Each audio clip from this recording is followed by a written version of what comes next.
And to keep analyzing all the informations that come from the Middle East, we have a special guest from Canada at this moment, journalist and political analyst Arnold August. Hi, Arnold. Welcome to From the South. Thank you very much. It's great to be in touch with you, Alejandra. Although Israel, the United States and Iran have agreed to a ceasefire, it is still very soon to consider the conflict truly over, given the underlying tensions. Is that your opinion? Yes, of course. Iran agreed, but we have to underline, in my view, that it was Israel, which was the country that offered to have a ceasefire because they were losing very badly against Iran. Now, in terms of the current situation, to answer your question further, it's very difficult to analyze how this truce or whatever ceasefire will go through, because Trump, as you know, within 1 minute, it can have 3 or 4 different views. Just like today, he reiterated his position that United States obliterated the nuclear areas of Iran. And then a few hours later, under questioning from reporters in The Hague, where he is there to take part in the NATO summit there, he said, well, we did not completely destroy it. It may take a while, and we have to do further investigation. At the same time, after saying that we have to do further investigation, he also goes after the media, Washington Post, CNN, saying that they are not faithful to the United States. They do not respect the brave army, soldiers, or Air Force that went all the way from the United States to Iran to bomb that country. So it's very conflicting statements coming out of Trump's mouth, as usual. Now, even Israel has said earlier today, they did not say that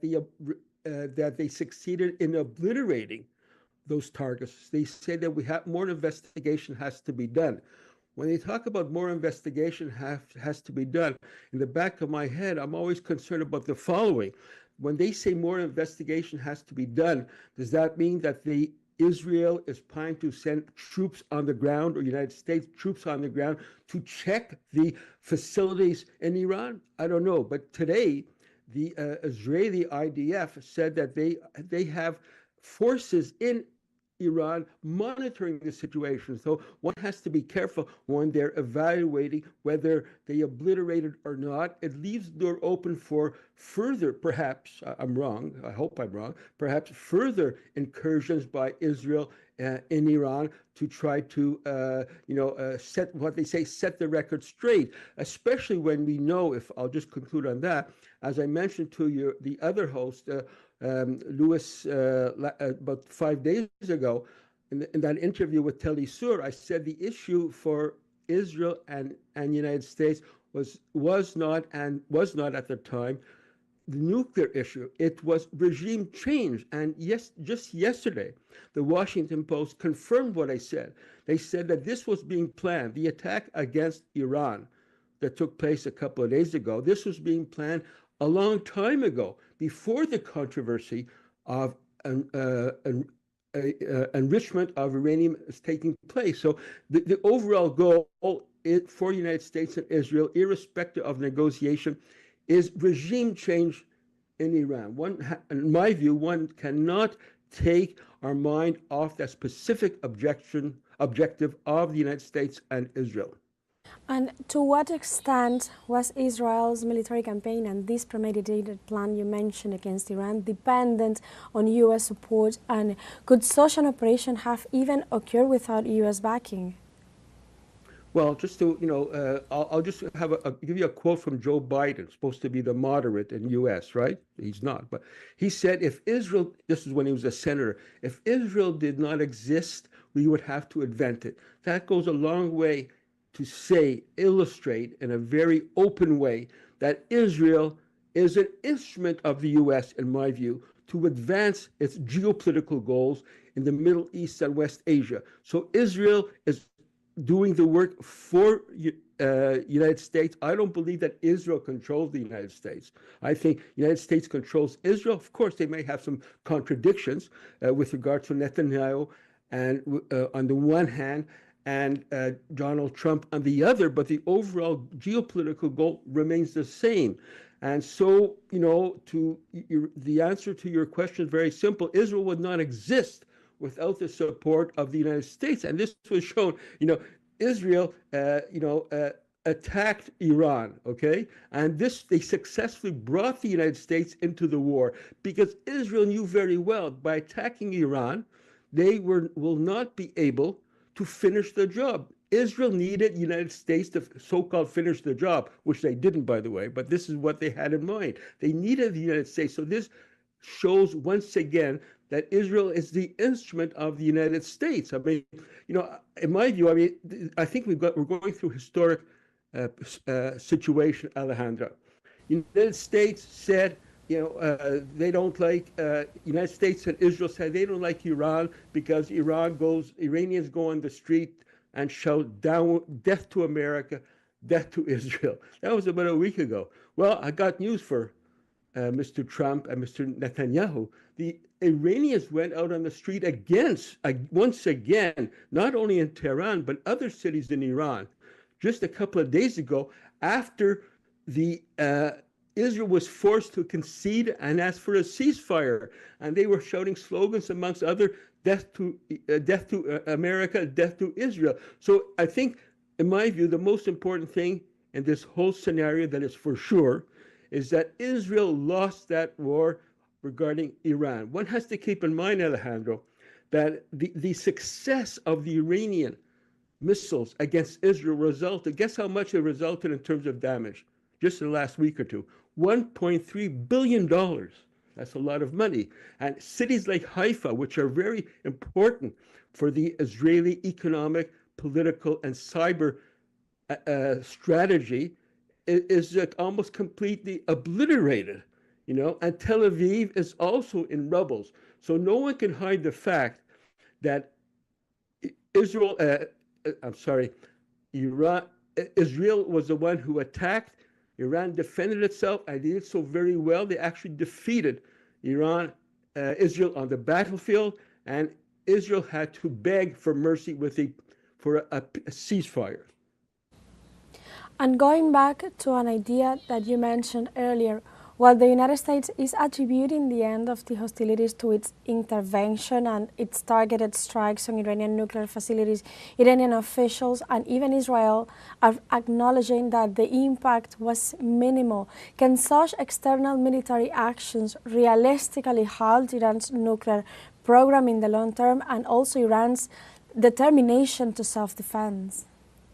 Well, I think that, I'm not a scientist, a nuclear scientist at all, but I would like to say the following, that, Iran, Israel and the United States can bomb the Iranian facilities, but they cannot bomb and obliterate the Iranian mind, which has a civilization of 5,000 years, scientific and other aspects of civilization.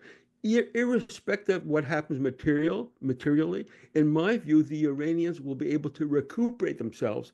And if they need to, and I think they have to, go on to enrich uranium to defend themselves. I don't think they have any other choice. Like, why is the United States not attacking North Korea now? Because they have nuclear weapons. And what happened with Libya, Muammar Gaddafi? When he had nuclear weapons, they did not dare to attack him.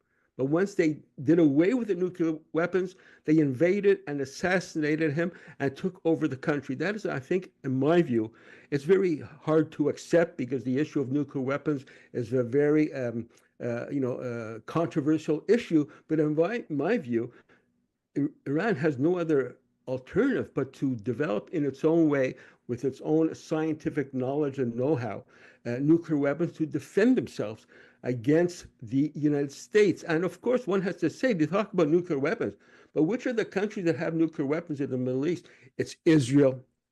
It's supported by which country? United States, the only country in history that used atomic bombs in the world. after towards the end of World War II. So that is the heart of the problem. United States and Israel, they are the ones that have nuclear weapons. And while on the other hand, Iran is building very close ties with other countries. I could not help but notice, I was very satisfied, I don't know if you noticed that, but the Pakistani parliament issued an important statement in defense of Iran. Now, Pakistan has nuclear weapons. So it's not that easy for the United States and Israel to maintain their monopoly over nuclear weapons. But we will see what happens in the future. No one hopes for a nuclear war, but at the same time, everyone hopes, in my view, that Iran has the right to defend itself, its sovereignty, and I'm sure they will do so. Thank you very much for your time, Arnold, here with us from the South. It's always a pleasure. Thank you for having me. The president of Iran, Masoud Pezeshkian, reaffirmed the commitment of the Iranian people after the victory over foreign aggression. The president urged to work to increase confidence through a service capable of neutralizing the enemies. He also added that his government has never tried to unleash war, but that they are prepared to respond to any attack against the homeland. In this regard, he thanked the armed forces, the police and security forces that remain constantly alert in the face of destabilizing threats.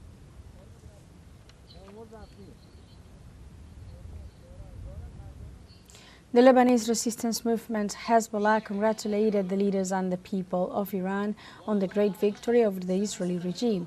The entity pointed out that this is a new historic phase in the struggle against U.S. hegemony and Zionist arrogance in the region. Moreover, Hezbollah stated that the resistance, with its wise leadership, the courage of its people, was not intimidated by the bombings, the threats of foreign enemies, and defeated them with courage and sovereignty. The Israeli regime faces an arms and ammunition crisis after days of war against Iranian military forces. U.S. officials revealed that in view of the shortage of Zionist war weapons, Washington seeks to maintain the ceasefire between Israel and Iran and thus guarantee the stability of the Hebrew country. This eventuality raises concern in the Knesset of Prime Minister Benjamin Netanyahu, as it would weaken his military capability if fighting resumes against Iran or another nation in the region. Meanwhile, a U.S. Navy admiral warned that Washington's disproportionate use of missiles to defend Israel could be affected if the current depletion continues. In Venezuela, thousands of citizens take to the streets with banners and slogans to call for peace between peoples. The massive mobilization of Venezuelans in Caracas capital showed their support for the proposal made by President Nicolás Maduro to hold a World Peace Summit. In this sense, the people of Venezuela are gathering at different points of the capital city and other cities across the country in support of the president's initiative. The revolutionary leader's idea responds to the diplomatic effort of the Bolivarian government to achieve peace in the world against imperial wars and in favor of the sovereignty and self-determination of the peoples.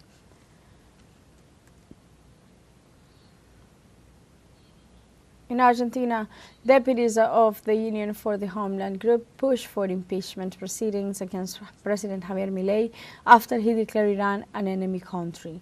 Deputies informed that the measure was taken after the warlike statements made by the Argentine president, where he assured that they would maintain their support to Israel and the United States in the Middle East conflict.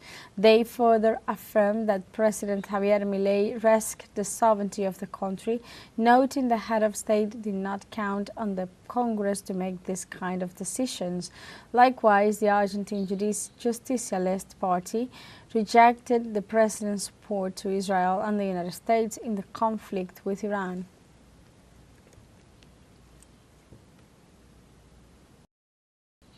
Millions of tourists have come back to the country in the Brazilian northeast for the annual June festivals. Our correspondent Brian Meir has more. Brazil may be famous for its carnival, but in large swaths of the country, particularly in the northeast, the June festivals centered around St. Anthony, St. John, and St. Peter are more popular. Originally brought to Brazil by Portuguese colonizers in the 1500s, over the centuries the festivals have been infused with African and indigenous folklore, leading to a social phenomenon which is uniquely Brazilian. Portuguese Catholic religious myths, the indigenous celebration of the corn harvest, and African drums and musical traditions have merged, laying the foundation of this great celebration, the biggest and best St. John's festival in the world here in Caruaru, Pernambuco. Every year, in the northeastern backcountry, Campina Grande and Caruaru vie for the title of Brazil's largest St. John's Festival by hosting free shows with nationally popular musical acts. This year, the Caruaru Mayor's Office announced that 3 million tourists have already visited the city, but to many the most important thing about St. John's is preserving local history and culture.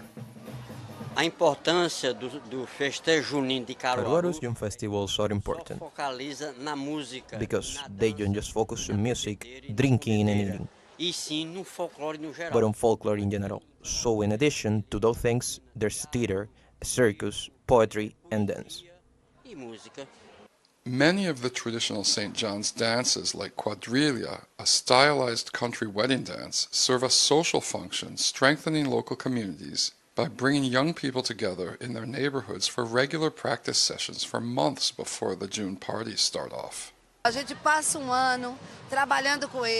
spend the whole year practicing. It's a kind of social work too, because we're working with poor children and adolescents.